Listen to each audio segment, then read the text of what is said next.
Hello students, कैसे हैं आप लोग। आशा करता हूं कि आप लोग की पढ़ाई अच्छे से चल रही होगी और जितने भी चीज़ें आप लोग को अभी तक बताई गई हैं सारे सब्जेक्ट्स में उन सबों का आप लोग रिवीजन कर रहे होंगे। और जैसे कि पिछले कुछ क्लासेस में हम लोगों ने इंग्लिश की क्लासेस की मैं बात कर रहा हूं कि इंग्लिश की क्लासेस में हम लोगों ने आर्टिकल पढ़ा है और राइटिंग सेक्शन में लेटर राइटिंग पढ़ा है, मैसेज राइटिंग पढ़ा है और नोटिस लिखना पढ़ा है। अब मैं आगे के क्लासेस में आप लोग को रीडिंग सेक्शन से कुछ पढ़ाना चाहूँगा, क्योंकि रीडिंग सेक्शन से मैंने आप लोग को बता रखा है कि रीडिंग सेक्शन से भी 20 मार्क्स के क्वेश्चन हमारे क्वेश्चन पेपर में आते हैं। ठीक है, तो सबसे पहले हम लोग थोड़ा सा कुछ बेसिक बात ध्यान दे देंगे। हमारे चैनल का नाम ग्लोबल स्टडीज़ है, जैसा कि आप लोग सब लोग जानते हैं। और आप लोग को ये 2 नंबर्स प्रोवाइड करवाई गई हैं ताकि आप लोग को किसी प्रकार की कोई भी क्वेरी हो, यानी कोई भी सूचना लेनी हो या फिर कोई भी परेशानी हो, कोई प्रॉब्लम हो या फिर क्वेश्चन पूछना हो, तो आप लोग इन दोनों नंबर्स पे व्हाट्सएप के माध्यम से मैसेज करके अपनी जानकारी ले सकते हैं, पा सकते हैं। ठीक है, तो हम लोग आगे का क्लास शुरू करते हैं। आगे का क्लास शुरू करने से पहले मैं आप लोग को ये बता दूं कि रीडिंग सेक्शन जो है, रीडिंग सेक्शन हमारे पास 20 मार्क्स का होता है। जैसा मैंने पहले के भी वीडियोस में आप लोग को बता रखा है कि रीडिंग सेक्शंस से 20 मार्क्स के क्वेश्चंस आते हैं। और वो जो क्वेश्चंस होते हैं वो एक अनसीन पैसेज, अनसीन फ्रेज, जिसको हम लोग हिंदी में अपठित गद्यांश, और एक अनसीन पोएट्री आता है जिसको हम लोग अपठित पद्यांश कहते हैं। ठीक है, तो अपठित गद्यांश यानी कि अनसीन पैसेज प्रोज हो गया, और अपठित पद्यांश में कविता रहता है यानी कि पोएम हो गया। ठीक है, एक बार मैं ब्रीफ कर देता हूं आप लोगों को। रीडिंग सेक्शन में मैंने बताया था आप लोगों को, रीडिंग सेक्शन जो होता है वो टोटल 20 मार्क्स का होता है, जिसमें हमारे पास 3 प्रश्न होते हैं। रीडिंग प्रोज से दो और पोएम से 1। प्रोज कहते हैं हम लोग गद्य भाग को, और ये हम लोग कहते हैं पद को। ठीक है, यानी कि ये गद्य जो होता है हम लोग जो स्टोरी कहते हैं या फिर पैसेज होता है उसको, और पद कहते हैं हम लोग पोएम को।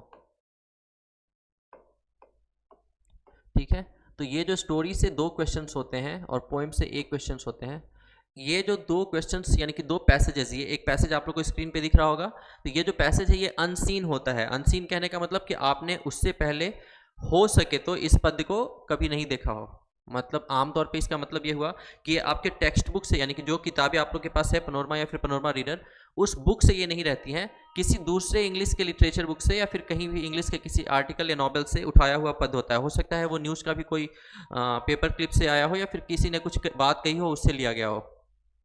तो अनसीन मतलब बिना देखा हुआ, अनदेखा। पैसेज मतलब एक पैराग्राफ। अब इसमें 2-3 क्वेश्चंस होते हैं, जैसा कि मैंने आप लोग को बताया कि 2 गद्य से होता है और 1 पद से होता है, यानी कि आप लोग के पास 2 जो है वो स्टोरी से होता है, यानी कि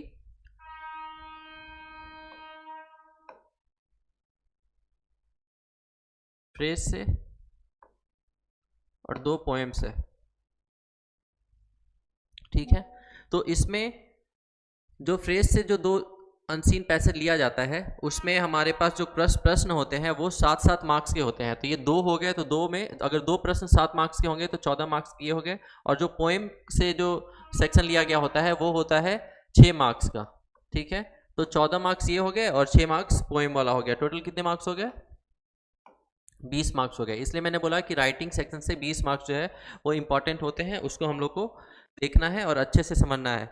सबसे इंपॉर्टेंट बात ये, मैं इसको अभी इरेज कर देता हूँ। ठीक है, सबसे इंपॉर्टेंट बात ये है कि आपके पास जो पद होगा उसमें जो पैसेज दिया हुआ होता है उस पैसेज में ही आपके आंसर्स, जैसे आप लोग अभी तक तो हाफ ईयरली एग्जाम भी दिए होंगे, अभी रिसेंटली में ही आप लोग का टेस्ट हुआ है 2-3 दिन पहले, तो उसमें भी आप लोगों ने दिया होगा, जो टेस्ट दिया होगा उसमें आप लोगों ने देखा होगा कि जो क्वेश्चंस पूछे जाते हैं इस टाइप का एक पैसेज दे दिया जाता है। सेक्शन बी आमतौर पे इन्हीं से, यानी रीडिंग सेक्शन से ही स्टार्ट होता है, बशर्ते कि सेट्स जो है, सेट्स के कारण पैसेजेस इधर उधर, क्वेश्चंस इधर उधर कर दिए जाएं तो वो आगे पीछे हो सकते हैं, लेकिन ऑब्जेक्टिव के बाद आमतौर पे सबसे पहला क्वेश्चन रीडिंग सेक्शन से ही होता है। ठीक है।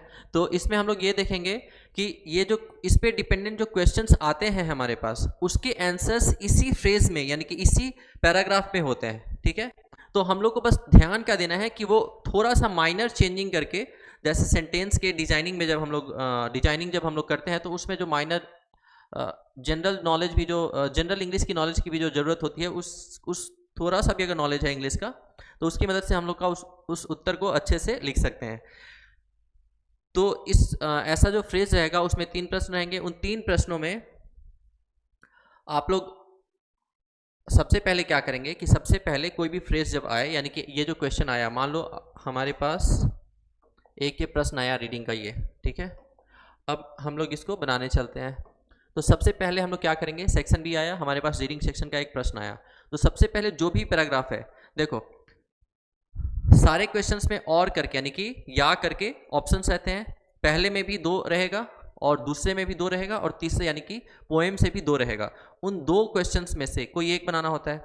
यानी कि जैसे ये पहला क्वेश्चन है, क्वेश्चन नंबर 1, तो इसमें एक ये पैराग्राफ है और इसके साथ साथ एक और पैराग्राफ रहेगा, इन दोनों में से एक बनाना होगा।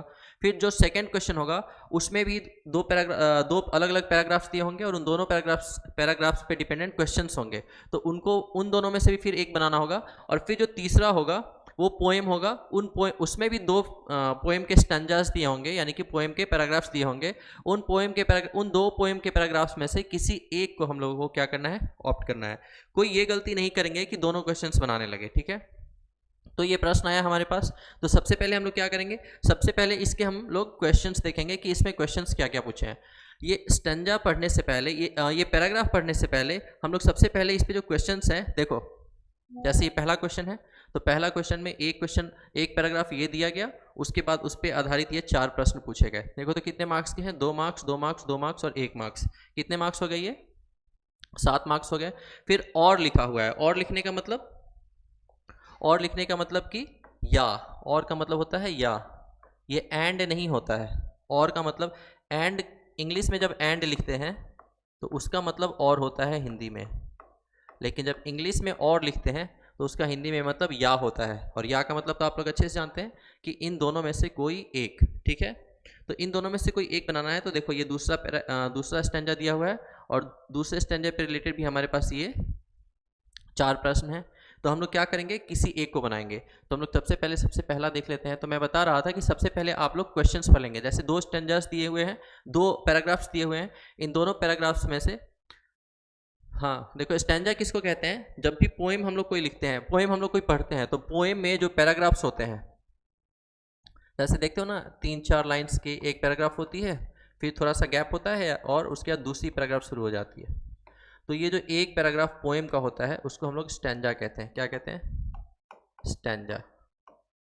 ठीक है, क्लियर है, ओके। तो अब हम लोग क्या करेंगे, सबसे पहले ये क्वेश्चंस देख लेंगे। देखो तो हमारे पास क्वेश्चंस क्या क्या है। सबसे पहला क्वेश्चन है, what is renewable energy. Renewable मतलब नवनीकरणीय, नवनीकरणीय को हम लोग क्या कहते हैं, रिन्यूएबल।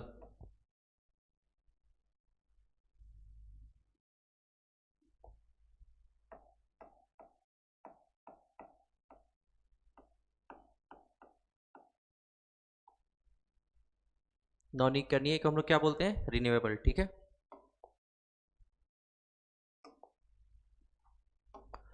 तो सबसे पहले क्या पूछा गया, व्हाट इज रिन्यूएबल एनर्जी, यानी कि नवनीकरणीय ऊर्जा का साधन क्या होता है। दूसरा प्रश्न है, what are the examples of renewable energy sources, यानी कि नवनीकरणीय ऊर्जा के स्रोत का उदाहरण। एग्जाम्पल मतलब उदाहरण, एग्जाम्पल मतलब होता है उदाहरण।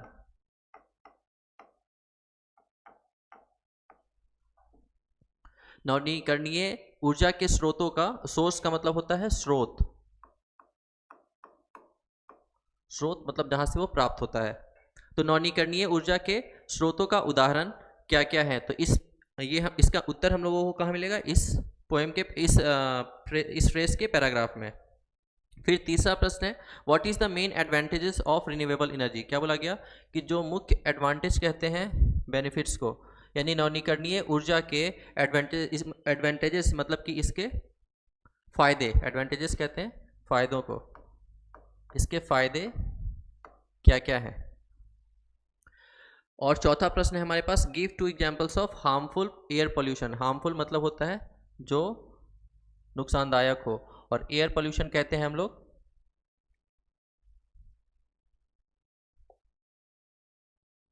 एयर पोल्यूशन का मतलब होता है वायु प्रदूषण। ठीक है, तो हार्मफुल कहते हैं हम लोग जो नुकसानदायक हो। तो दो एग्जाम्पल लिखने हैं हार्मफुल एयर पोल्यूशन को, हार्मफुल मतलब सॉरी, दो उदाहरण लिखने हैं जो वायु प्रदूषण को के लिए नुकसानदायक है। तो ये चार प्रश्न हमारे दिए हुए हैं फ्रेज में, और इसके फ्रेज से रिलेटेड, और इसको हम लोग क्या करेंगे, जब से मैंने जब आप लोग को बताया कि सबसे पहले क्वेश्चन आते ही हम लोग ये जो क्वेश्चंस होते हैं पहले उन क्वेश्चंस को एक बार पढ़ लेंगे। ऐसा क्यों करते हैं हम लोग?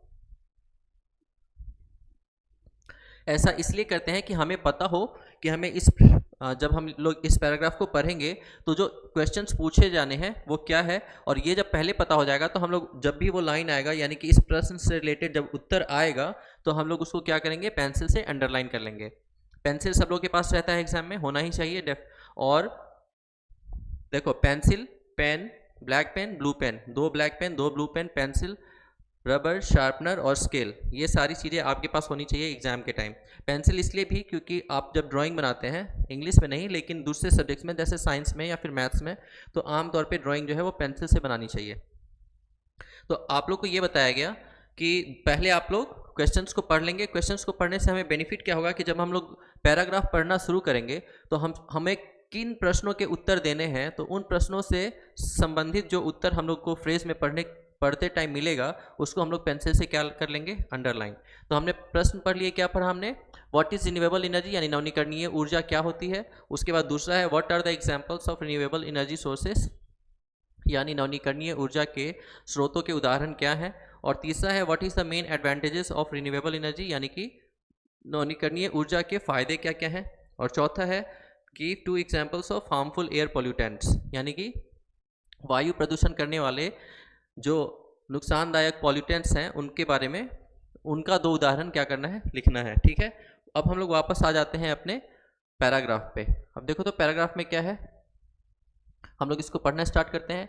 The concept of renewable energy has gain significant attention in recent years to reduce the dependence on fossil fuels and combat climate change.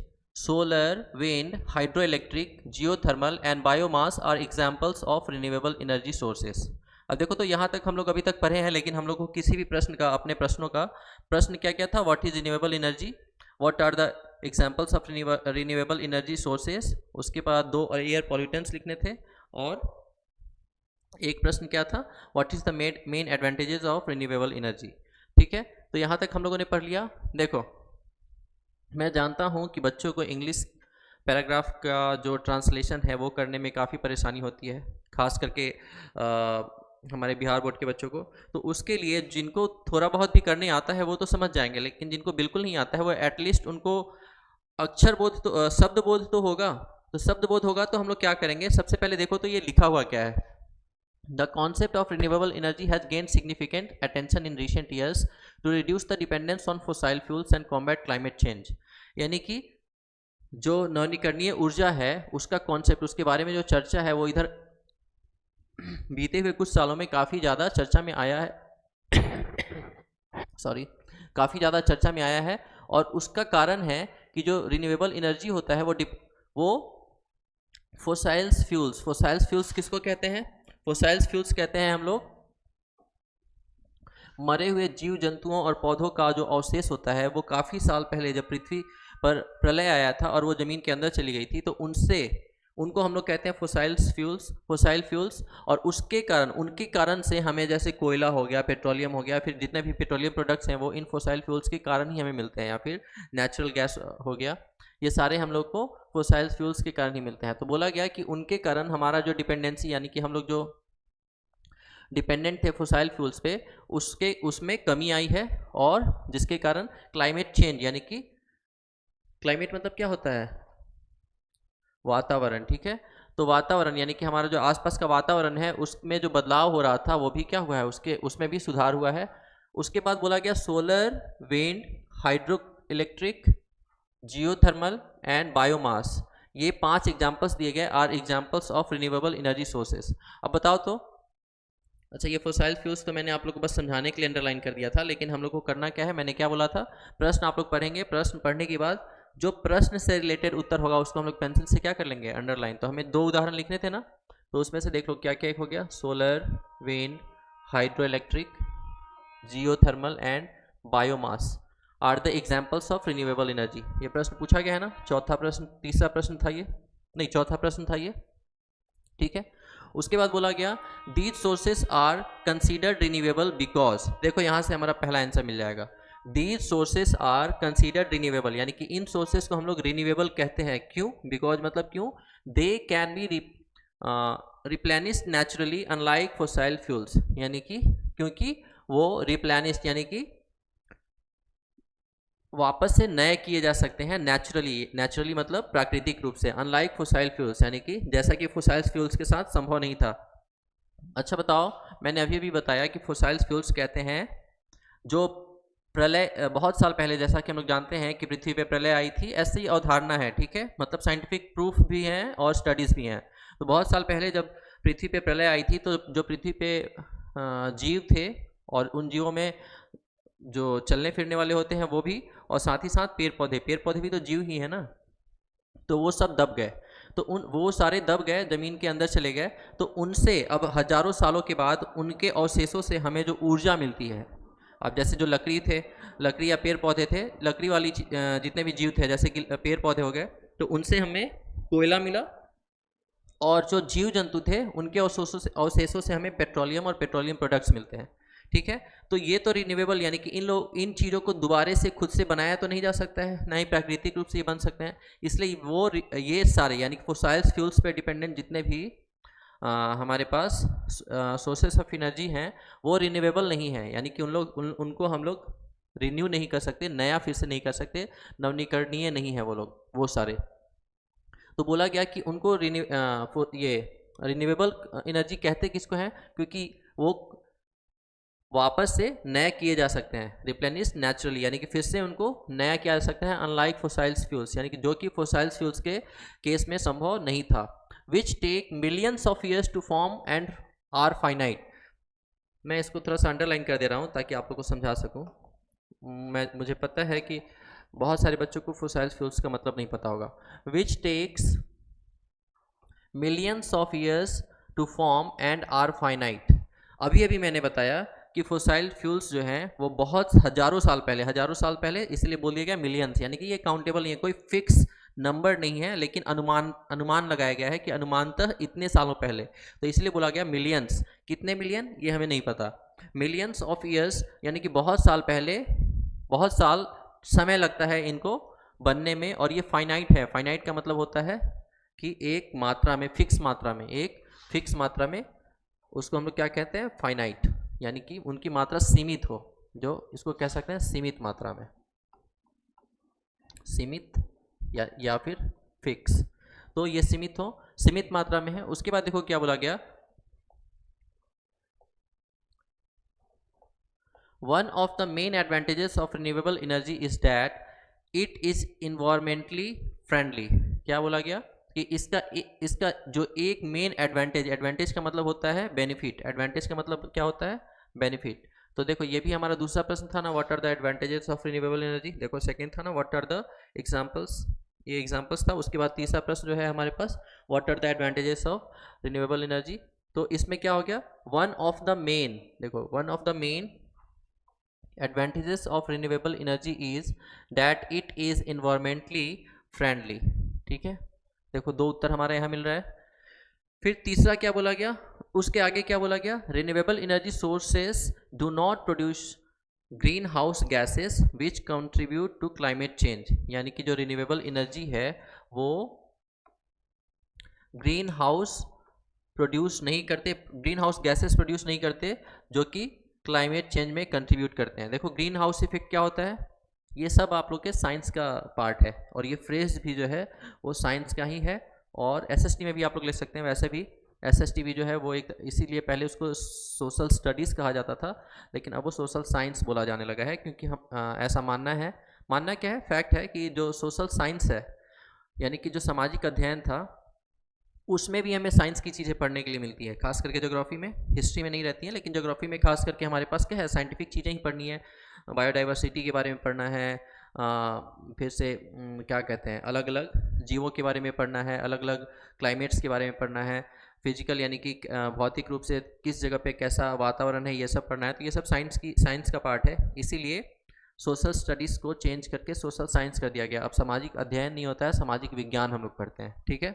तो बोला गया कि तो हाँ, तो ग्रीन हाउस इफेक्ट मैं बता रहा था कि ग्रीन हाउस इफेक्ट जो होता है वो उसमें कुछ गैसेस निकलती हैं जो कि हमारे ओजोन लेयर, जो कि सूर्य की रोशनी को रोकने के काम आती हैं, हमारे पृथ्वी के बाहरी लेयर पे होती है। तो उसको रोकने के लिए ओजोन लेयर एक बना हुआ होता है नेचुरली, सब ये प्राकृतिक रूप से बना हुआ है। तो ग्रीन हाउस गैसेस उस ओजोन लेयर को डिप्लीट करती हैं, यानी कि उसको कमज़ोर करती हैं।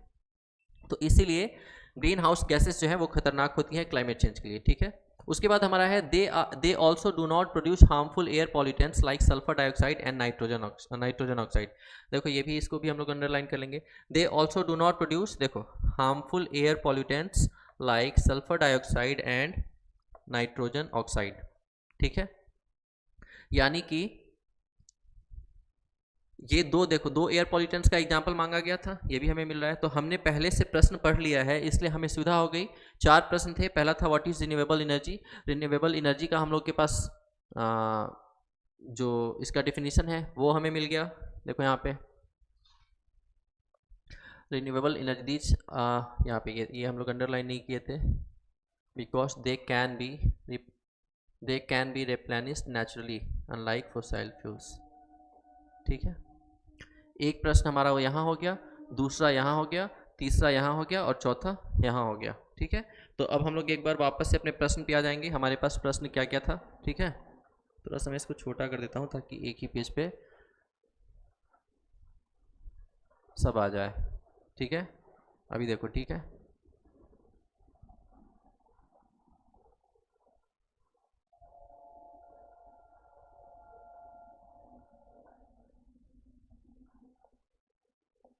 देखो, तो पहला प्रश्न था हमारे पास व्हाट इज रिन्यूएबल एनर्जी। अब हम लोगों ने अंडरलाइन किया था ये लाइन,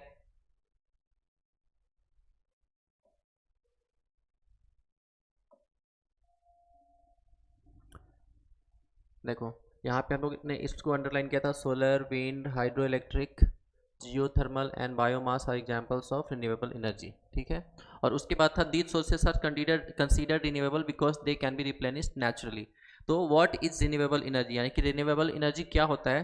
तो हम लोग लिखेंगे, यहाँ से लिखना शुरू करेंगे, रिन्यूएबल एनर्जी, रिन्यूएबल एनर्जी। और इसके बाद अगर हम लोग केवल एनर्जी लिखते हैं तो एच लिखेंगे, लेकिन एनर्जीज अगर करते हैं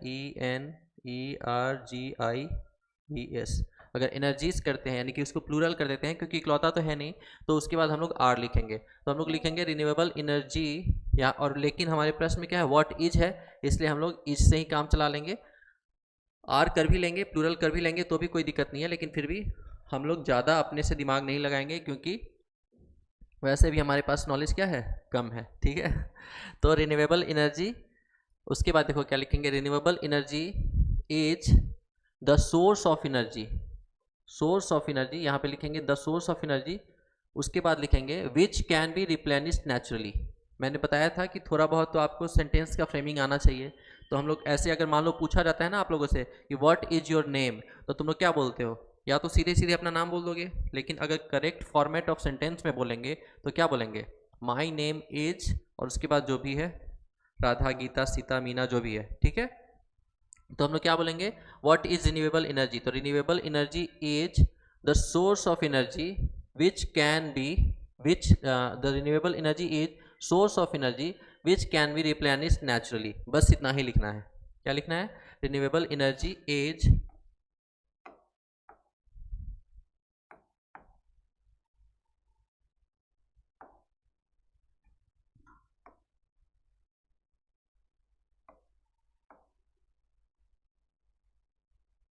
विच लिखेंगे, उसके बाद which can be replenished naturally, यहाँ हमारा आधा है। तो एक काम करते हैं हम लोग इसको अलग लिख लेते हैं। पहला क्या था हमारे पास,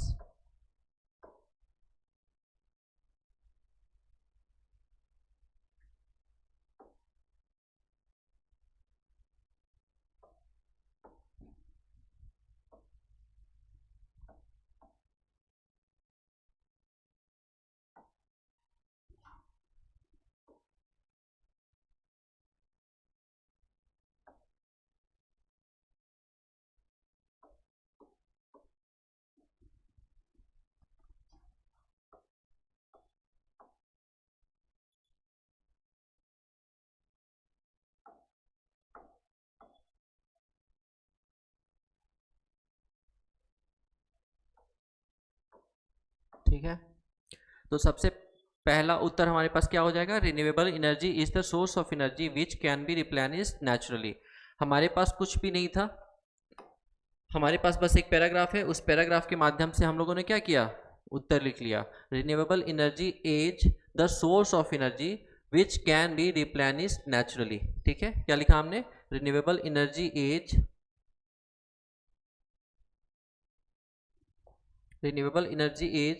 the source of energy which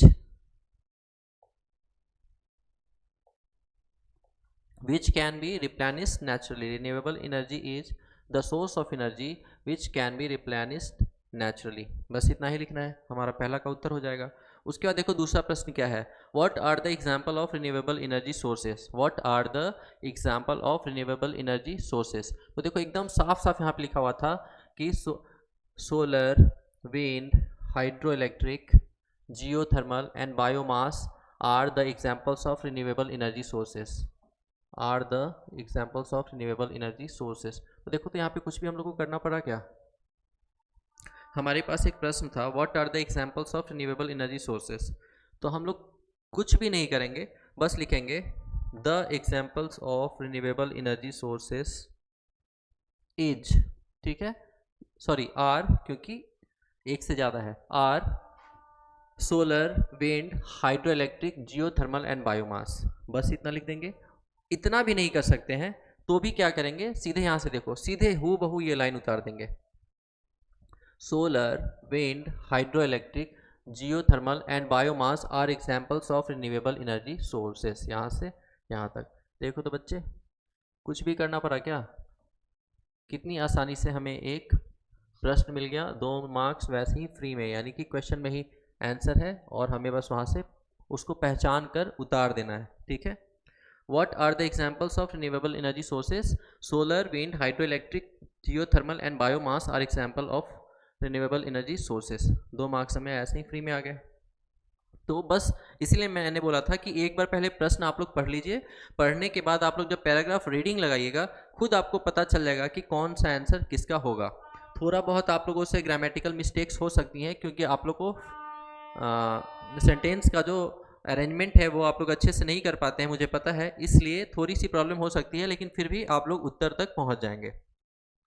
तीसरा प्रश्न है हमारे पास, what is the main advantage of renewable energy, यानी कि रिन्यूएबल एनर्जी का सबसे मेन एडवांटेज क्या है। इसमें भी देखिए कुछ भी नहीं करना है, या तो सीधे लिखेंगे, जैसे पूछा, मैंने फिर से बोला, पूछा जाता है ना in which class do you read, तो I read in class 10th। तो ठीक है, तो प्रश्न से उत्तर बनाते समय what is the main advantage of renewable energy, तो यहाँ से शुरू कर देंगे, the main advantage of renewable energy, यहाँ पे इज है तो ये इज यहाँ पे चला जाएगा, इज, और उसके बाद देखो तो सीधे यहाँ पे दिया हुआ है renewable energy is that it is environmentally friendly. क्या है, that it is environmentally friendly. The main advantage of renewable energy, helping verb यहाँ से यहाँ शिफ्ट हो जाएगा, क्योंकि हमारा सब्जेक्ट वर्ब एग्रीमेंट के हिसाब से इज हमारा यहाँ पे आएगा, तो इज यहाँ पे हम लोग लिखेंगे the main advantage of renewable energy is that it is environmentally friendly. और अगर इतना भी नहीं कर सकते हैं, जैसा इसके पहले वाले में किया था, तब देखो और क्या करना है, यहाँ से देखो सीधे ये लाइन उतार दो, one of the main advantage of renewable energy is that it is environmentally friendly. ठीक है, ठीक है, यानी कि बस प्रश्न देखा, पहचाना कि इसका उत्तर कौन सी लाइन में है, और उस उत्तर को थोड़ा सा दिमाग लगाते हुए या तो हम लोग खुद से फ्रेश कर लेंगे, सेंटेंस को अरेंज कर लेंगे, या फिर हूबहू वो लाइन उतार देंगे। अब देखो चौथा क्या है, give 2 examples of harmful air pollutants. ये भी हम लोगों ने सीधे देखा था, दे also do not produce harmful air pollutants like sulphur dioxide and nitrogen oxide. 2 दिया हुआ ही है हमारे फ्रेज में, यानी कि हमारे पैराग्राफ में, क्या है, sulphur dioxide and nitrogen oxide, यानी कि give 2 examples of harmful air pollutants. तो यहाँ से हम लोग लिखेंगे 2 examples of harmful air pollutants are, helping verb आएगा यहाँ पे, are sulphur dioxide and nitrogen oxide. बस हमारा उत्तर कंप्लीट। ठीक है, तो इस प्रकार से हम लोग कोई भी, देखो पहला क्वेश्चन में ही हम लोग को थोड़ा सा परेशानी हुआ, और ऐसा नहीं कि चारों हूबहू हमारे पास पैराग्राफ में सेम टू सेम आ जाएंगे, लेकिन थोड़ी बहुत अरेंजमेंट और थोड़ा सा मेहनत करने के बाद हम लोग उसको क्या कर सकते हैं, प्रॉपर वे में डिज़ाइन कर सकते हैं, प्रॉपर वे में अरेंज कर सकते हैं। और प्रॉपर वे में अरेंजमेंट सिखाने के लिए अभी तो हम लोग जानते हैं कि हम लोग रिवीजन क्लास में चल रहे हैं क्योंकि एग्ज़ाम्स नज़दीक हैं। लेकिन एग्ज़ाम्स के बाद जब आप लोग आगे पढ़ना चाहेंगे तो फिर आगे आप लोग आएंगे और रेगुलर क्लासेस में आप लोग को पता चलेगा कि कैसे हम लोग सेंटेंस को फ्रेम करते हैं, कौन सा हेल्पिंग वर्ब कहाँ आएगा और कहाँ पे सब्जेक्ट होगा, कहाँ प्रेडिकेट होगा, ये सब हम लोग डिटेल में पढ़ेंगे। लेकिन फ़िलहाल हम लोग क्योंकि एग्ज़ाम के पॉइंट ऑफ व्यू से पढ़ रहे हैं तो एग्ज़ाम में ज़्यादा से ज़्यादा मार्क्स स्कोर कर पाएँ, इसलिए अभी वक्त बचाते हुए, समय को बचाते हुए हम लोग आगे का अपना काम करेंगे। तो मैं ये बोल रहा था कि 4 में से कोई 1 या 2 क्वेश्चंस होंगे जिसमें आप लोगों को थोड़ी बहुत मेहनत करनी पड़ेगी या फिर थोड़ी बहुत परेशानी हो सकती है। लेकिन 1-2 प्रश्न ज़रूर ऐसा होता है जो हूबहू आप लोग पैराग्राफ से भी उतार सकते हैं। यहाँ आप लोग के पास 3 प्रश्न थे जो कि हूबहू उतार सकते थे, 2 नंबर, 3 नंबर और ये 4 नंबर। फर्स्ट वाले में थोड़ा सा हम लोग को सेंटेंस अरेंजमेंट देखना पड़ा क्योंकि रिन्यूएबल एनर्जी का डिफिनीशन लिखना था जो कि था renewable energy is the source of energy which can be replenished naturally. ये भी कोई बहुत ज़्यादा हार्ड नहीं है, लेकिन हाँ ठीक है, आप लोग को थोड़ी बहुत परेशानी हो सकती है, लेकिन फिर भी जो भी बच्चा थोड़ा सा भी अगर इंग्लिश जानता होगा, यानी कि थोड़ा सा भी पहले से उसने मेहनत करी है, तो उसको काफ़ी ज़्यादा ईजी लगा होगा ये, है ना जी। अब हम लोग नेक्स्ट क्वेश्चन की तरफ आते हैं। देखो, एक दूसरा पैराग्राफ हमारे पास ये था डिसिप्लिन को लेकर। देखो क्या है,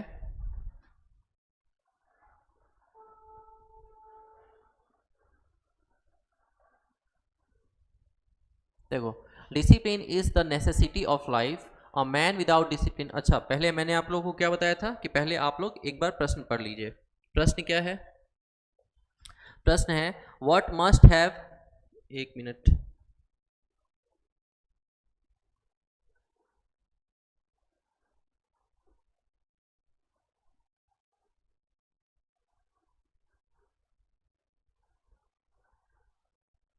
दिख रहा है?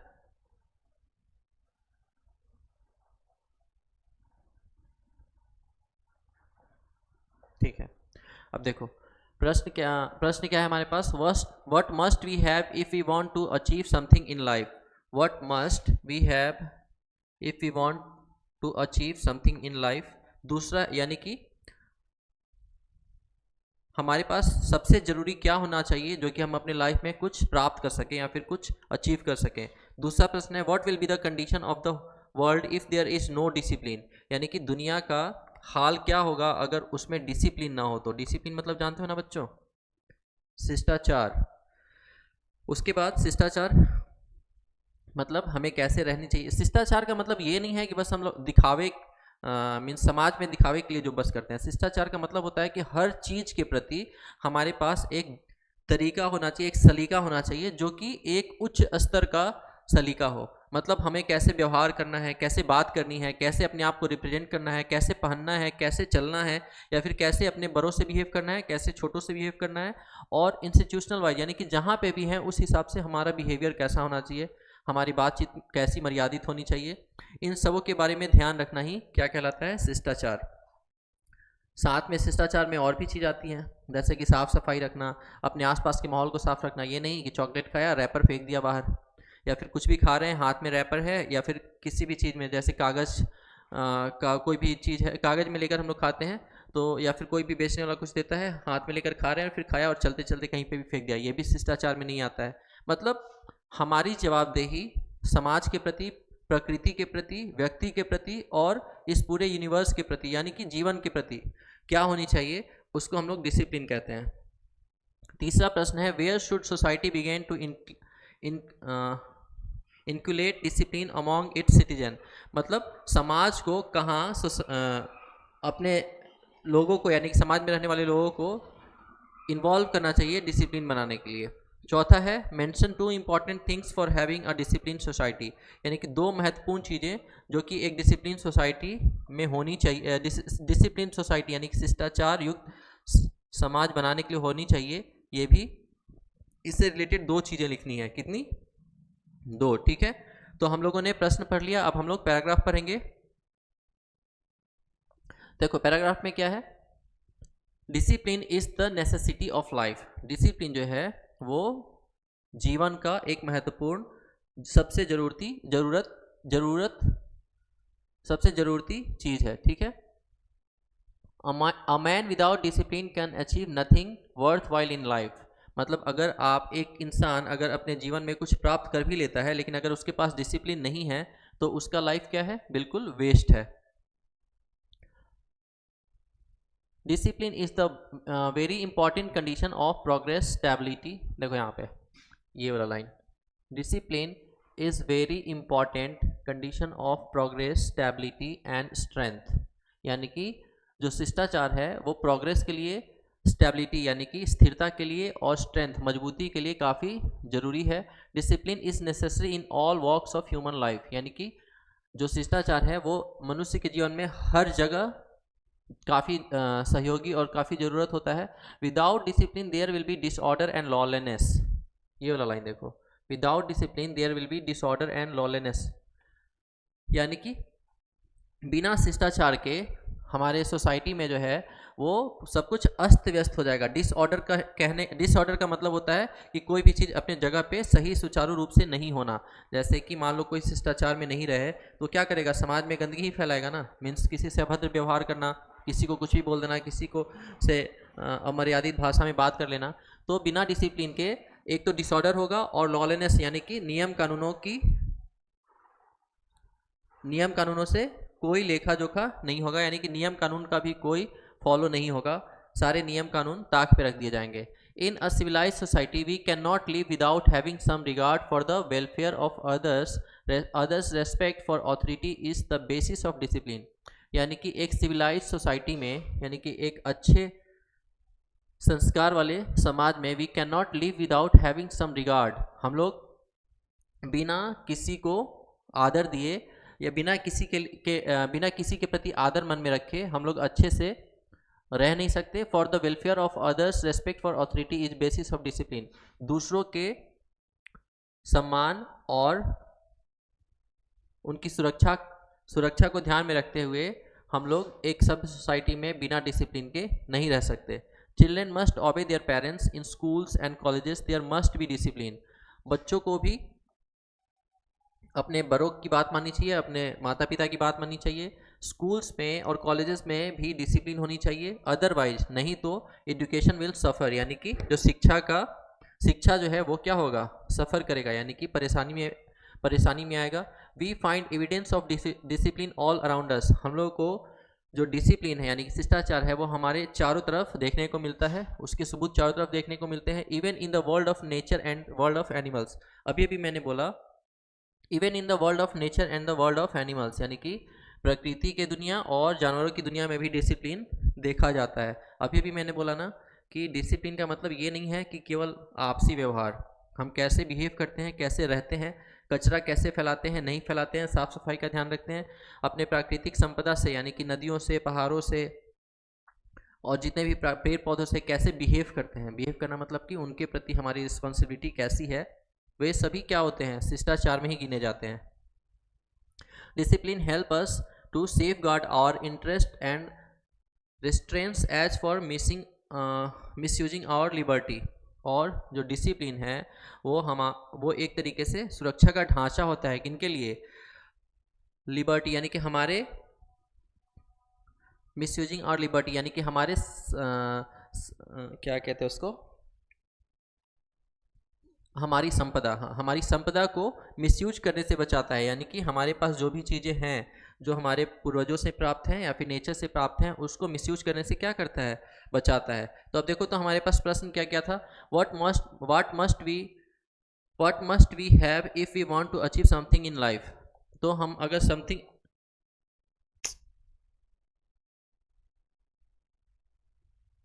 हम लोग को लाइफ में अगर कुछ चाहिए तो हमारे पास सबसे जरूरी क्या होना चाहिए, तो क्या होना चाहिए, डिसिप्लिन। अब देखो तो ये कहाँ पे था,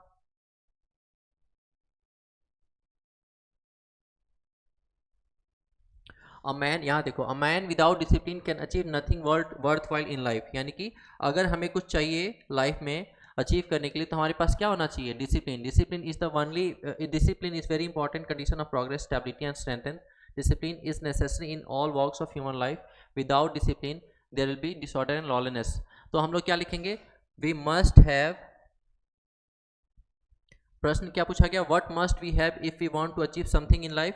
तो यहाँ पे हम लोग लिखेंगे we must have discipline if we want to achieve something in life. We must have discipline, यानी कि हमारे पास शिष्टाचार सबसे जरूरी है किसी अपने जीवन में कुछ भी प्राप्त करने के लिए। ठीक है, तो हमारा इसका उत्तर क्या हो जाएगा?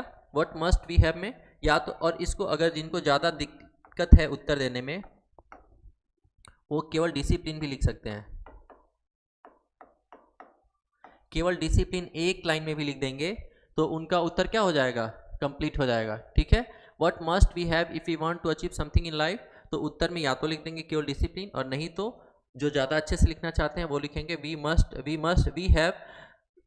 Must have discipline if we want to achieve something in life. We must have discipline if we want to achieve something in life. ठीक है, इसका उत्तर मैं लिख देता हूं आप लोगों को।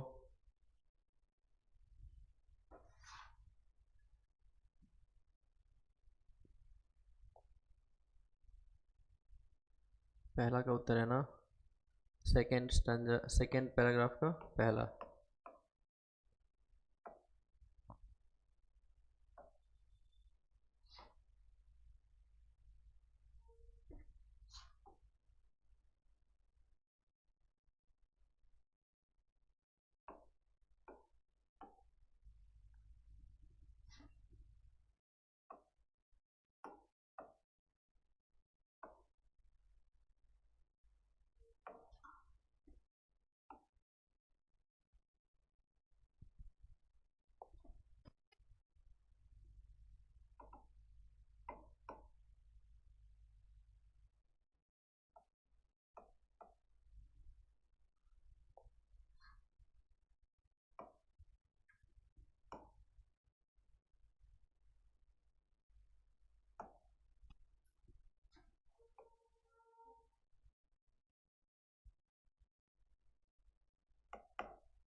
We must have discipline if we want to achieve something in life। ठीक है, ये उसका उत्तर हो गया। ये उत्तर मैं आप लोग को इसलिए लिख दे रहा हूँ ताकि आप लोग को प्रैक्टिस करने में सुविधा हो सकता है हूबहू यही पैराग्राफ एग्जाम में आ जाए तो आप लोग को ज़्यादा सुविधा रहेगा, आप लोग को उत्तर भी क्या होगा? याद रहेगा। ठीक है, वी मस्ट हैव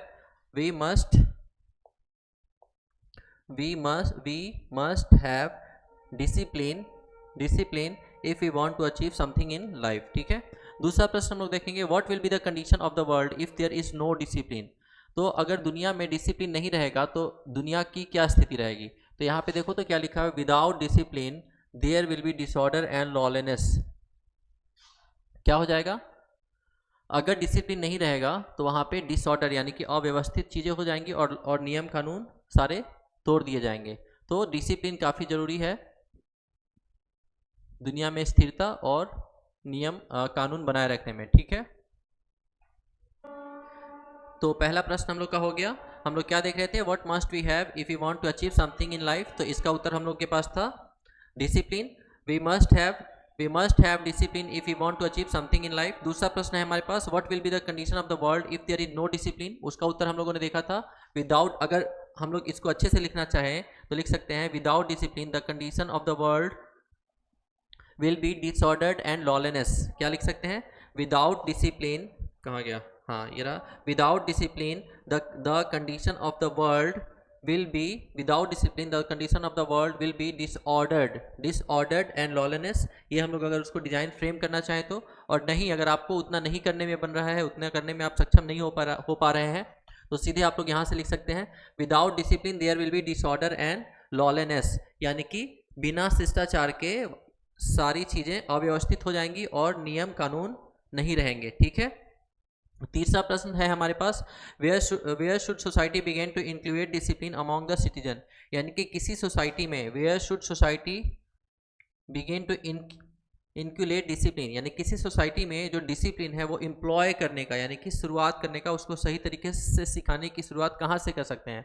तो हम लोग यहाँ पे देखे थे कि स्कूल की बात हो रही थी कहीं, देखो यहाँ in schools and colleges there must be discipline otherwise education will suffer, यानी कि हम लोग कहाँ से शुरुआत कर सकते हैं, तो हम लोग कर सकते हैं इन स्कूल्स एंड कॉलेजेस। तो क्या लिख सकते हैं, where should society begin to inculcate discipline among its citizens.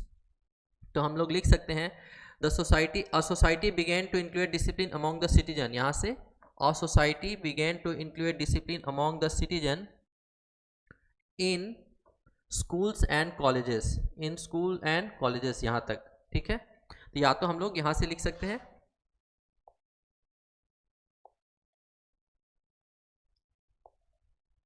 लिख सकते हैं यहाँ से a society begin to include discipline among it's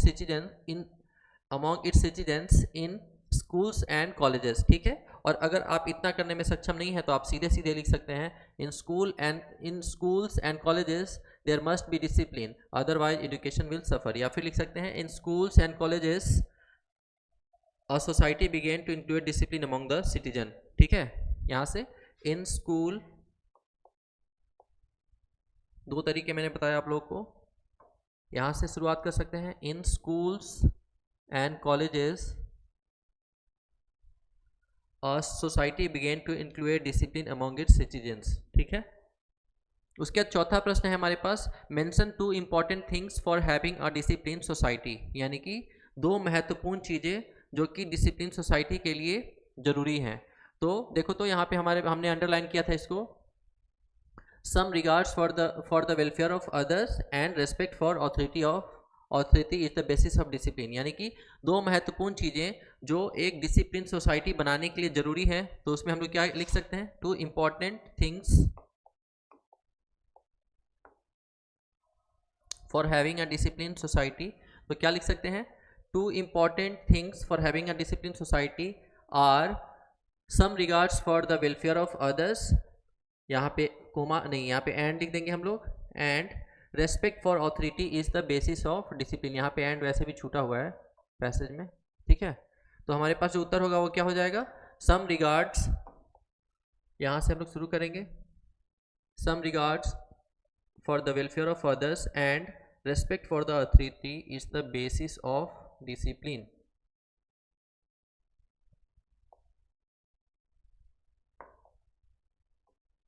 ठीक है। या फिर हम लोग लिख सकते हैं, उल्टा भी कर सकते हैं, यानी कि two important things for having discipline society are some regards for the welfare of others and respect for authority is the basis of discipline, यानी कि हम लोग अब देख लेंगे कि उत्तर कौन कौन सा हो गया हमारा। तो यहाँ पे ध्यान देंगे, सबसे पहला था what must we have if you want to achieve something in discipline, तो उसके लिए हम लोगों ने क्या लिखा था, sorry, if you want to achieve something in life, तो उसके लिए हम लोगों ने लिखा था उत्तर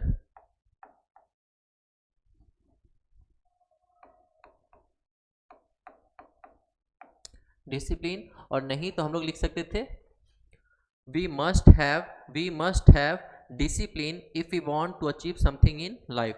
या तो एक वर्ड में हम लोग डिसिप्लिन लिख के ख़त्म कर देंगे बात, अगर हम सक्षम नहीं हैं अच्छे से उत्तर फ्रेम करने में तो, और नहीं तो हम लोग क्या लिखेंगे, हम लोग लिखेंगे वी मस्ट हैव, वी एक नंबर पे, मस्ट हैव डिसिप्लिन 4 नंबर पे, उसके बाद if we want to achieve something in life ये 5 नंबर पे, ठीक है। एक बार मैं लिख देता हूँ इसको,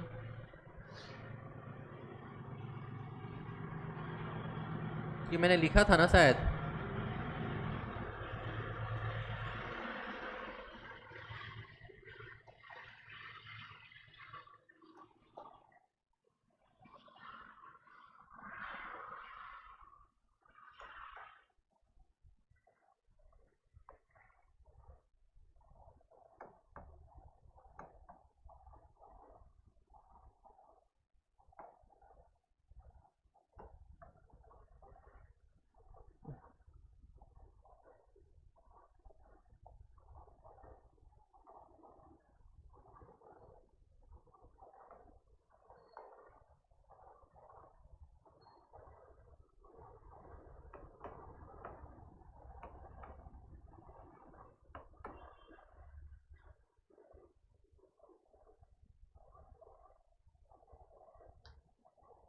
ठीक है। तो क्या हो गया, we must have discipline if we want to achieve something in life. ये पहले वाले प्रश्न का उत्तर हो गया। दूसरा वाला था हमारे पास, ये पहले प्रश्न का उत्तर हो गया। दूसरा है हमारे पास, what will be the condition of the world if there is no discipline. If there is no discipline, तो हम लोगों ने उसके लिए क्या बताया था, without discipline there will be disorder and lawlessness. ठीक है, तो दूसरे का उत्तर क्या हो जाएगा, without discipline there will be disorder, और disorder, without discipline there will be disorder and lawlessness. ठीक है, ये हो गया हमारा सेकंड का आंसर। तीसरा है, where should a society begin to include discipline among its citizen. इसका हम लोगों ने बताया था उत्तर, इन स्कूल्स एंड कॉलेजेस। तो हम लोग क्या लिखे थे, a society begin to include discipline, अ के बाद से a society begin to include discipline among its citizens in schools and colleges. ये हमारा तीसरा का उत्तर था। चौथा है हमारे पास, mention two important things for having discipline society. यानी कि एक डिसिप्लिन सोसाइटी के लिए दो महत्वपूर्ण चीज़ों का जिक्र करना है। तो वो क्या था, ये 4 नंबर यहाँ पे देखो था, some regards for the welfare of others and respect for authority is the basis of discipline. ठीक है, मैं एक काम करता हूँ, मैं सबको ना अलग अलग कलर में अंडरलाइन कर देता हूँ। ठीक है, सबसे पहले का डिसिप्लिन है, ये तो आप लोग जानते हैं।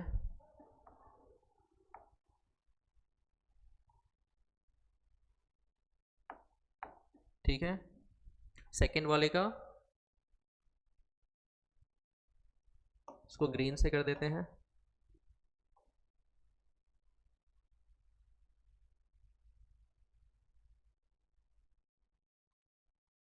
ठीक है,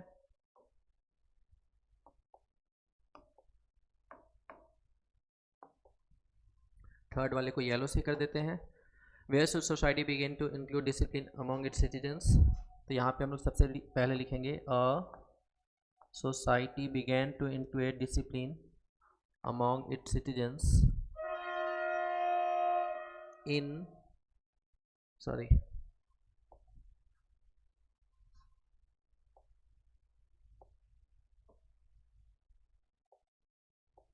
यहाँ है इन स्कूल्स एंड कॉलेजेस। ठीक है, ये हमारा थर्ड का आंसर हो गया। उसके बाद फोर्थ है हमारे पास, फोर्थ को हम लोग ब्लू से कर देते हैं। ठीक है, mention two important things for having a discipline society. तो ये हम लोग यहाँ से शुरू कर सकते थे, two important things for having a discipline society are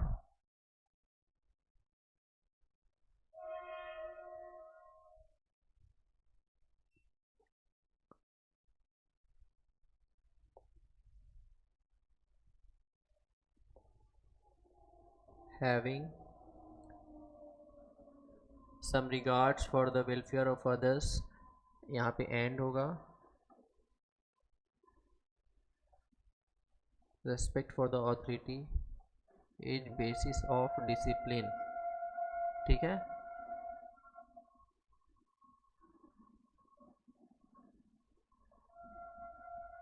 ये हमारा फोर्थ का आंसर हो गया। ठीक है ना, फर्स्ट का आंसर डिसिप्लिन, सेकेंड का ग्रीन कलर से लिखा हुआ है, थर्ड का हमारा येलो कलर से लिखा हुआ है, और फोर्थ का ब्लू कलर से। ठीक है, सब लोग समझ गए, गुड।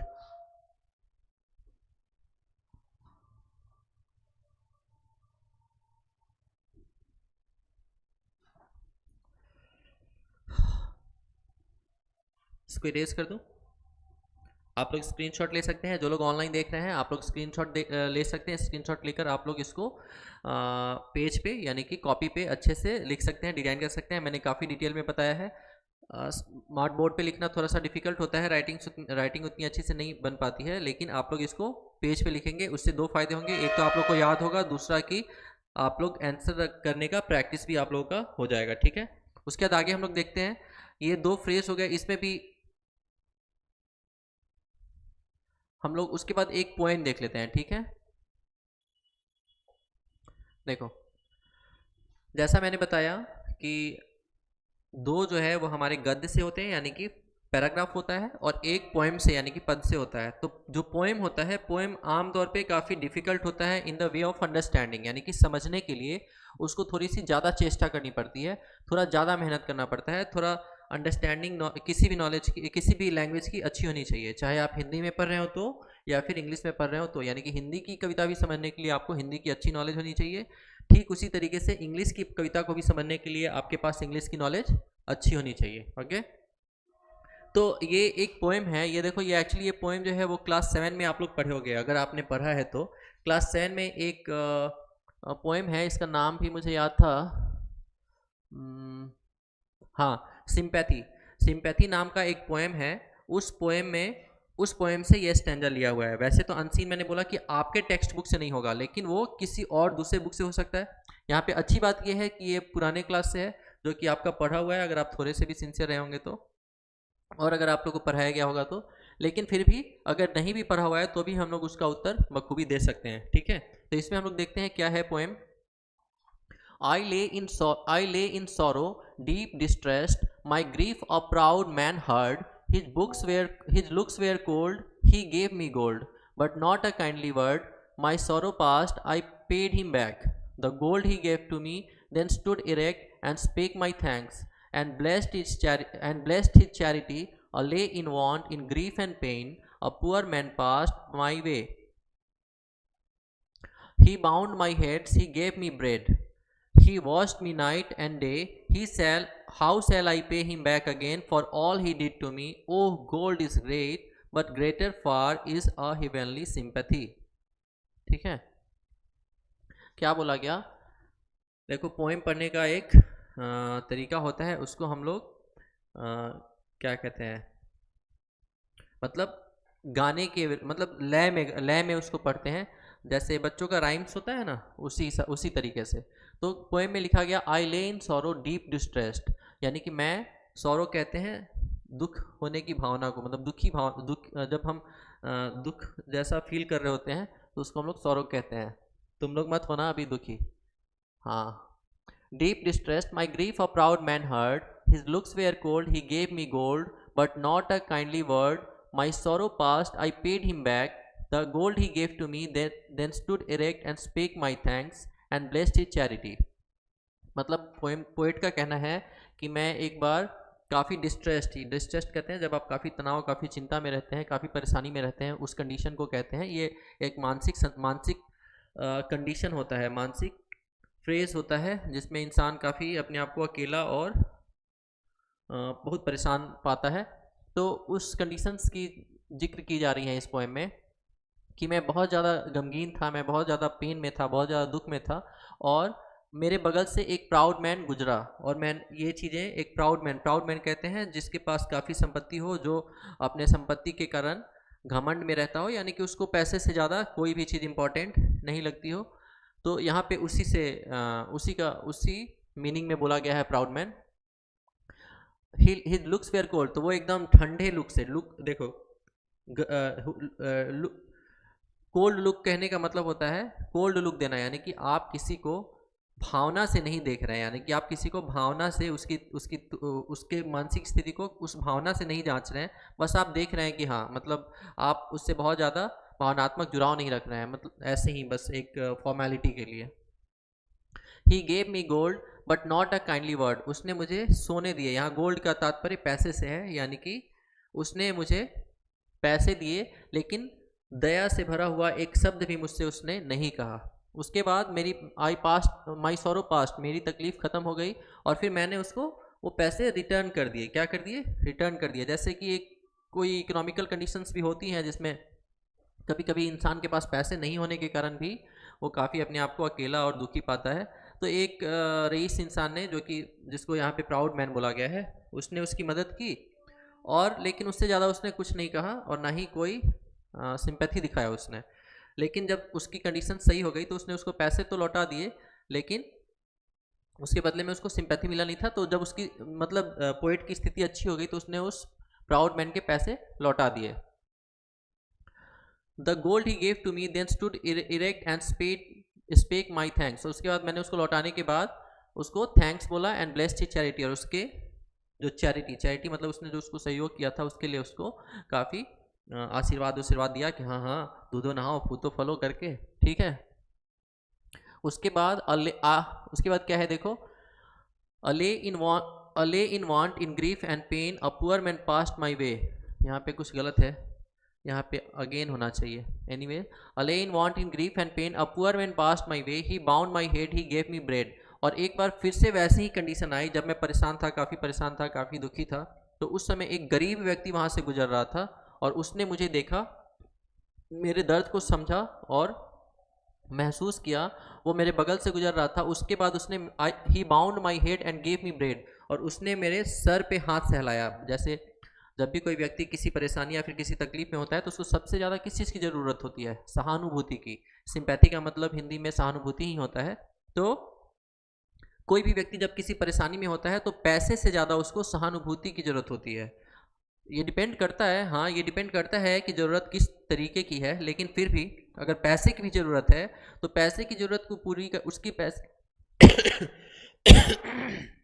सॉरी उसके पैसे की ज़रूरत को पूरी करते हुए भी उसको थोड़ा बहुत सहानुभूति की ज़रूरत पड़ती है।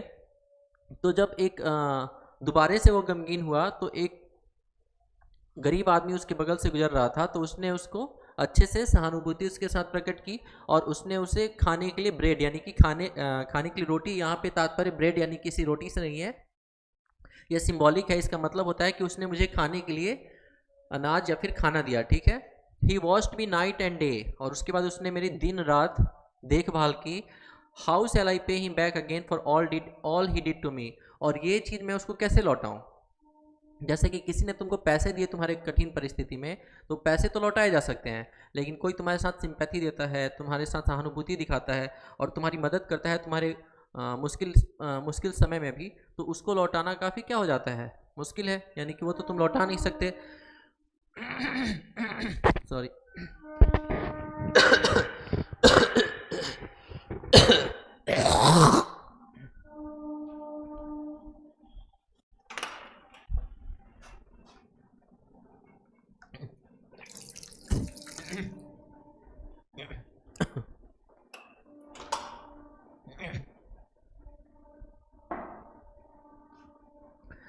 तो मैं बोल रहा था कि वो सहानुभूति और वो जो दया भावना दिखाई गई उसको लौटा पाना काफ़ी क्या है? मुश्किल होता है।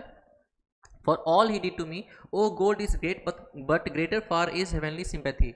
मतलब सोना तो बड़ा है, सोना का तात्पर्य मैंने इस यहाँ पे क्या बोला? सोना का तात्पर्य सोना नहीं, मतलब पैसे से लेना देना है। ब्रेड का तात्पर्य रोटी से नहीं बल्कि खाना, किसी भी प्रकार के खाना से लेना देना है। और सौरों का मतलब क्या है? केवल दुख नहीं बल्कि किसी भी परिस्थिति जिसमें किसी व्यक्ति को अलग अलग परेशानियां हो सकती हैं उससे है। तो सोना तो पैसा तो बड़ा है, लेकिन greater far is heavenly sympathy, लेकिन उससे भी बड़ा सहानुभूति है जो कि एक कठिन परिस्थिति में किसी व्यक्ति के साथ जाहिर की जाती है। और देखो हमारे पास यहाँ 3 प्रश्न है। जैसा मैंने आप सबों को बताया कि जो पोइम वाला पार्ट होता है उससे 6 मार्क्स के प्रश्न आते हैं। देखो यहाँ पे 2 2 2 तीनों प्रश्न कितने मार्क्स के हैं? 2 2 मार्क्स के हैं। पहला है हु वॉज इन सॉरो, मतलब इस फ्रेज में सौरों में या फिर दुख में कौन था? तो ऑब्वियस सी बात है जो ये पंक्तियां कह रहा है, पंक्ति कह कौन रहा है? तो पोएट। कौन कह रहा है? पोएट। तो इसका सीधा उत्तर हम लोग क्या लिखेंगे?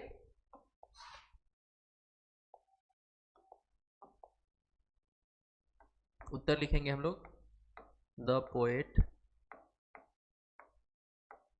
Was in sorrow. सौरो का मतलब होता है उदासी, दुख, ठीक है। तो पहले का उत्तर क्या हो जाएगा?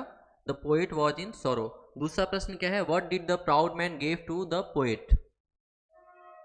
What did the proud man give to the poet, यानी कि जो धनी व्यक्ति था। प्राउड का भी, हाँ देखो यहाँ पे भी मैंने बोला था ना, प्राउड का मतलब क्या होगा? प्राउड का मतलब यहाँ पे धनी व्यक्ति, ठीक है। वैसे प्राउड का मतलब होता है अपने आप पे क्या कहते हैं, बहुत ज़्यादा अपने आप को रिस्पेक्टफुल समझना, लेकिन यहाँ पे उससे उसका अर्थ धनी व्यक्ति से है। तो क्या कहा गया? What did the proud man give to the poet? The proud man gave gold to the poet. The proud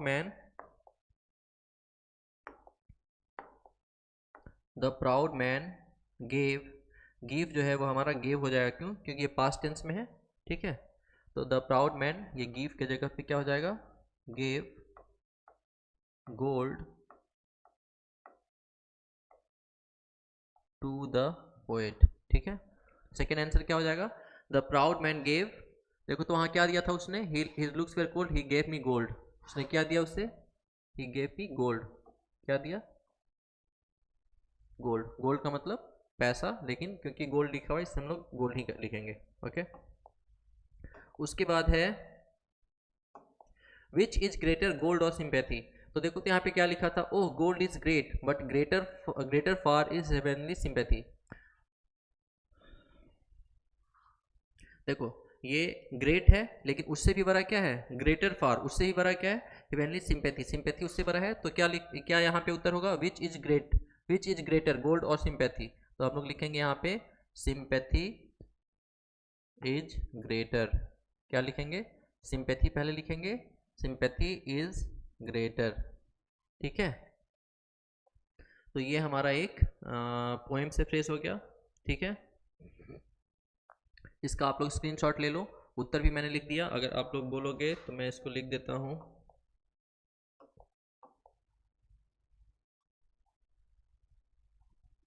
पहले का उत्तर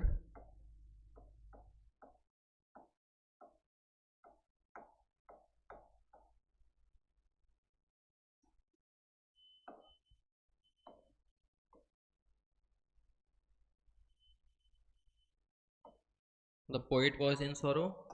सेकेंड का आंसर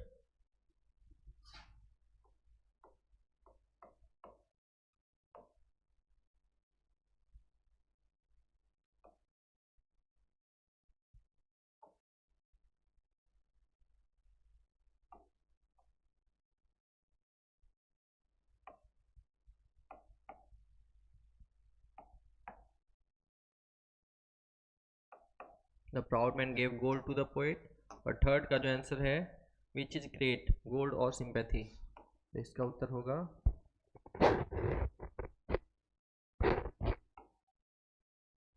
सॉरी गोल्ड नहीं होगा, सिंपैथी होगा।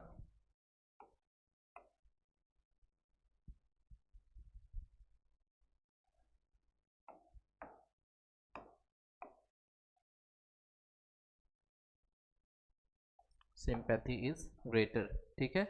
एग्जैक्ट ये लाइन्स हम लोग इसके आंसर में लिख सकते हैं, ठीक है। आप लोग इसका स्क्रीनशॉट ले लीजिए, बाकी हम लोग आगे बढ़ते हैं। देखो एक और पोएम है हमारे पास,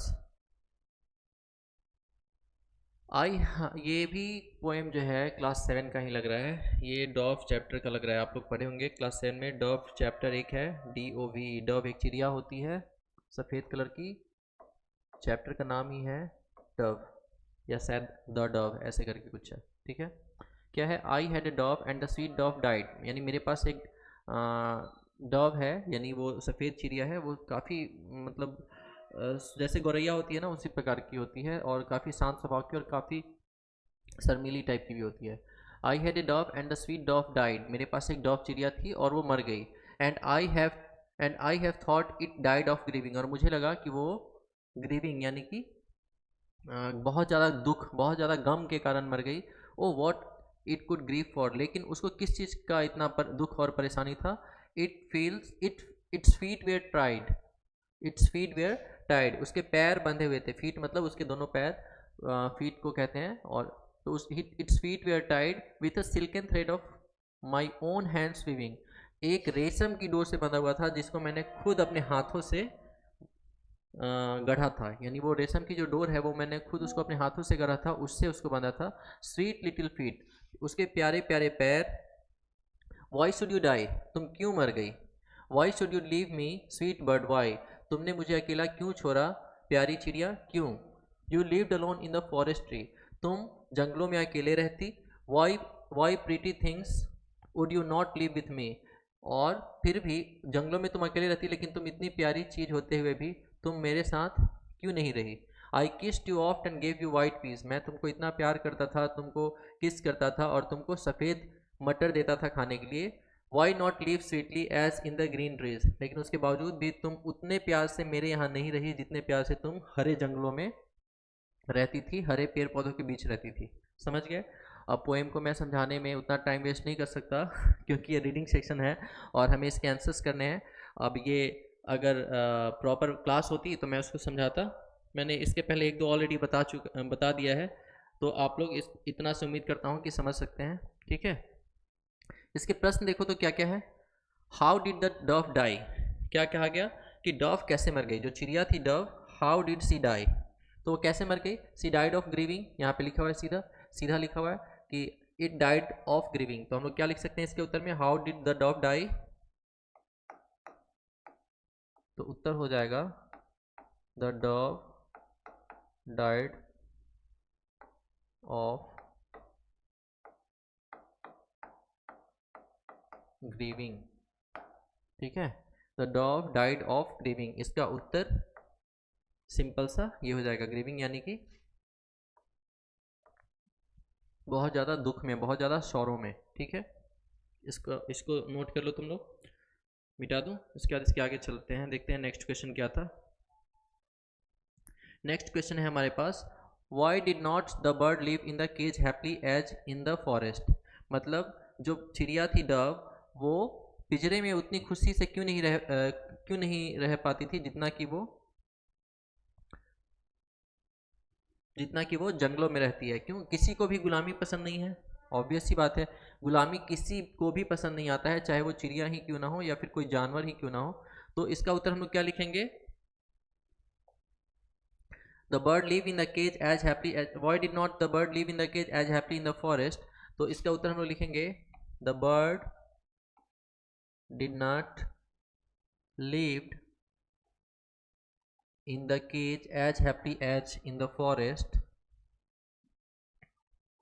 because everyone loves independence, इसको लिख देते हैं। ठीक है,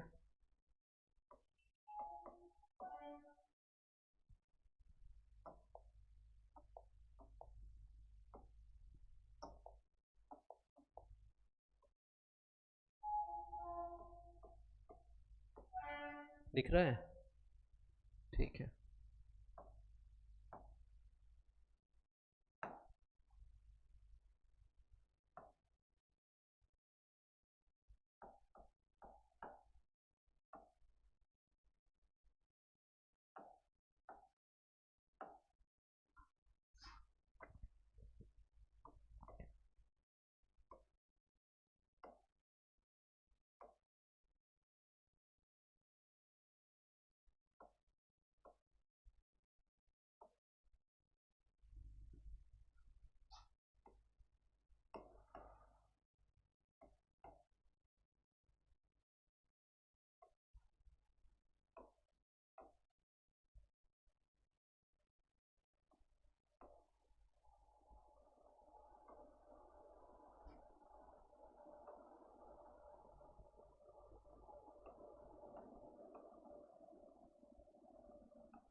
the bird did not live in the cage as happily as in the forest because everyone loves independence, हर किसी को आज़ादी क्या होती है? प्यारी होती है, इसलिए चिड़िया को उतनी चिड़िया पिंजरे में उतनी खुशी से नहीं रह पाती थी जितनी खुशी से वो जंगलों में रहती थी। ठीक है, उसके बाद तीसरा प्रश्न है हमारे पास, did the poet know the cause of the dog's grieving, क्या पोइट को पता है कि जो चिड़िया डव है वो क्यों ग्रीविंग या फिर यानी कि वो गम में क्यों थी? बिल्कुल पता है।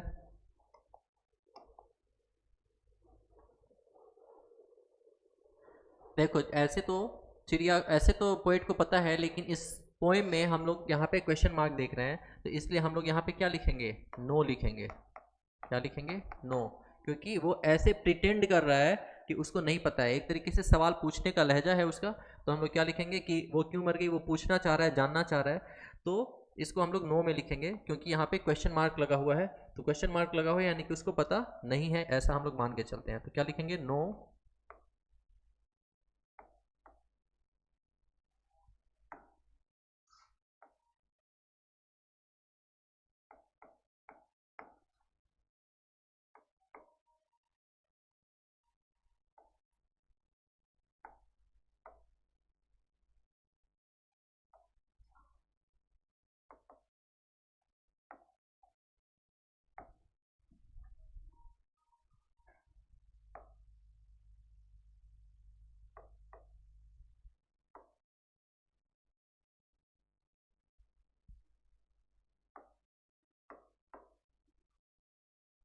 No the poet did not know the cause of the dove's grieving, यानी कि पोएट को नहीं पता था कि चिड़िया क्यों ग्रीव कर रही थी, यानी कि उतने गम में क्यों थी, उतने गम में वो क्यों रह रही थी, जैसे कि वो उसके साथ बहुत ज़्यादा जास्ती हो रही है। ठीक है, इसको एक बार तुम लोग स्क्रीनशॉट ले लो और तुम लोग नोट कर लो, और जो लोग ऑनलाइन देख रहे हैं वो लोग इसका स्क्रीनशॉट ले सकते हैं। और मैं ये बोलना चाह रहा था कि देखो, पोएम में थोड़ा सा खुद से आंसर डिज़ाइन करना पड़ता है, क्योंकि पोएम का जो स्टैंजा होता है वो हूबहू सेंटेंस नहीं होता है। इसलिए हम लोग पोएम का आंसर लिखते समय थोड़ा सा हम लोग को इंग्लिश का नॉलेज होना चाहिए, ताकि हम लोग आंसर खुद से डिजाइन कर सकें। इसलिए थोड़ा आप लोग को ये ध्यान देना पड़ेगा। आप लोग को जो पैराग्राफ है वो ज़्यादा ईजी आएगा, ईजी लगेगा, लेकिन पोएम से आंसर करना थोड़ा डिफिकल्ट होता है। इवन कि जो टीचर्स होते हैं उनको भी कभी कभी पोएम्स की एक्चुअल मीनिंग समझने में परेशानी आती है, लेकिन तजुर्बा के साथ साथ, एक्सपीरियंस के साथ साथ वो लोग अच्छे से समझ जाते हैं, हम लोग को उतनी परेशानी नहीं होती है। लेकिन बीइंग एज अ स्टूडेंट आप लोगों को थोड़ी सी परेशानी होगी, तो आप लोग ये ध्यान देंगे कि जो पैसेज है, पैसेज वाला आंसर काफ़ी अच्छे से दें, और पोएम वाले आंसर में थोड़ा बहुत आगे पीछे हो भी तो उससे ज़्यादा घबराने की ज़रूरत नहीं है। ठीक है, तो काफ़ी ज़्यादा प्रैक्टिसेस हो गई आज। उम्मीद करते हैं कि ये सारे जो पैराग्राफ हम लोग रीडिंग सेक्शन में देख रहे हैं उन सबों से क्वेश्चन आ जाए तो ज़्यादा बेहतर है, लेकिन नहीं भी आता है तो पैराग्राफ से आपको आंसर देने में कठिनाई नहीं होगी। आगे भी हम लोग एक दो पैराग्राफ प्रैक्टिस करते रहेंगे, और कैसे उसके उत्तर देने हैं, कुछ चीज़ें जो छूट गई होंगी इस क्लास में तो वो हम लोग फिर आगे डिस्कस कर लेंगे। देखो, एक क्लास में क्या होता है, कई कुछ चीज़ें जो होती है वो रिकॉल होते रहती है, यानी कि धीरे धीरे कुछ समय के बाद ध्यान में आती हैं। तो इसलिए हम लोग एक दो बार और प्रैक्टिस करेंगे, ताकि कुछ चीज़ें अगर जो छूट गई होंगी उसको हम लोग कवर कर लेंगे। लेकिन जहाँ तक मुझे ध्यान में है, मैंने सारी चीज़ें आप लोग को बताई है कि कैसे क्वेश्चंस को पढ़ना है, पढ़ने के बाद कैसे उससे आंसर को ढूंढना है। ठीक है, और रीडिंग सेक्शन इंपॉर्टेंट इसलिए है क्योंकि देखो, 7 7 14 मार्क्स जो पैराग्राफ से आने वाले हैं वो तो कंफर्म समझो, उसमें से बहुत ज़्यादा नहीं तो कम से कम 10 12 तो ला ही सकते हो बहुत इजीली। क्यों? क्योंकि जो एक एक मार्क्स वाले क्वेश्चंस थे उसमें थोड़ा सा कोई एक क्वेश्चन होगा जिसमें आप लोगों को डिजाइनिंग में प्रॉब्लम आ सकती है, लेकिन 2 से 3 क्वेश्चंस के तो आंसर्स हूबहू आप पैराग्राफ उतार के भी ला सकते हो।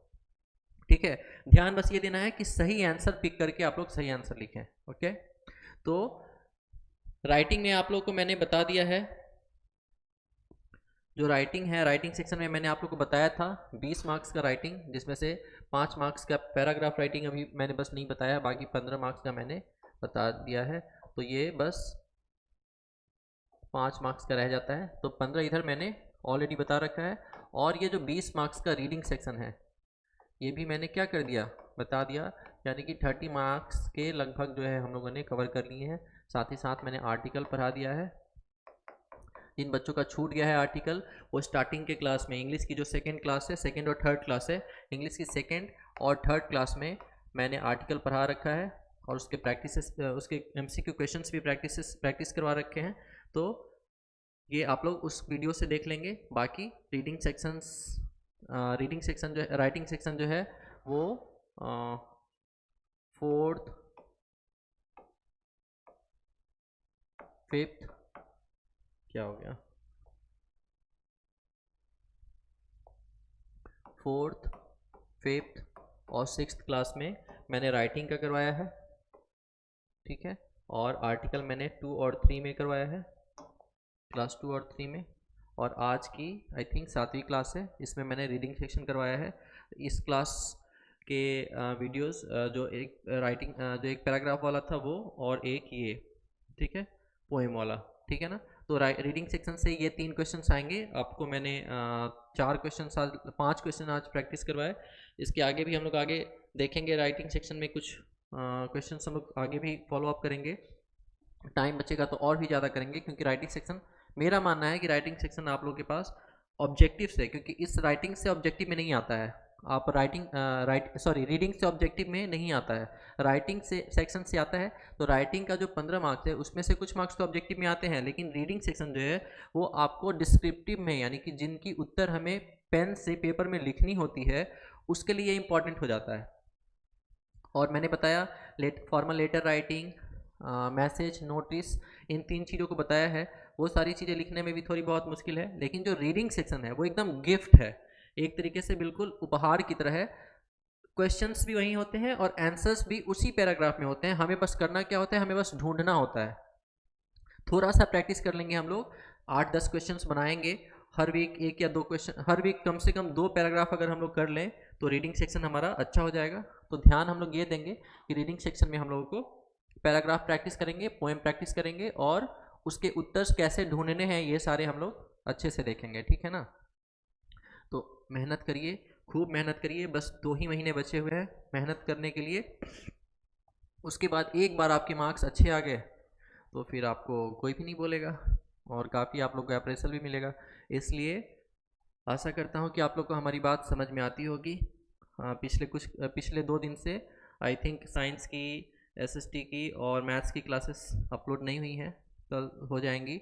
लेकिन आप लोग इस बीच में पुरान जब क्लास की वीडियोस अपलोड नहीं होती हैं तो आपके पास पुराने वीडियोस तो ऑलरेडी हैं, वहाँ से आप लोग अपलोड करके देख सकते हैं। आप लोग का भी रिवीजन हो जाएगा और जो बच्चे ऑनलाइन देख रहे हैं उनके पास तो खैर ऑलरेडी वो ऑनलाइन देख ही रहे हैं, तो उनको तो कोई दिक्कत नहीं है, ठीक है ना। तो आज की क्लास यहीं पे हम लोग इन करते हैं। नेक्स्ट क्लास में हम लोग हो सके तो रीडिंग नहीं, नेक्स्ट क्लास में हम लोग कुछ और पढ़ेंगे और अगर कोई प्रॉब्लम्स क्वेरी रहती हैं रीडिंग सेक्शन की तो उसको हम लोग देखेंगे, नहीं तो फिर कोई और टॉपिक आगे पढ़ेंगे, ठीक है। तो आज के लिए इतना ही, थैंक यू और बस पढ़ते रहिए अच्छे से।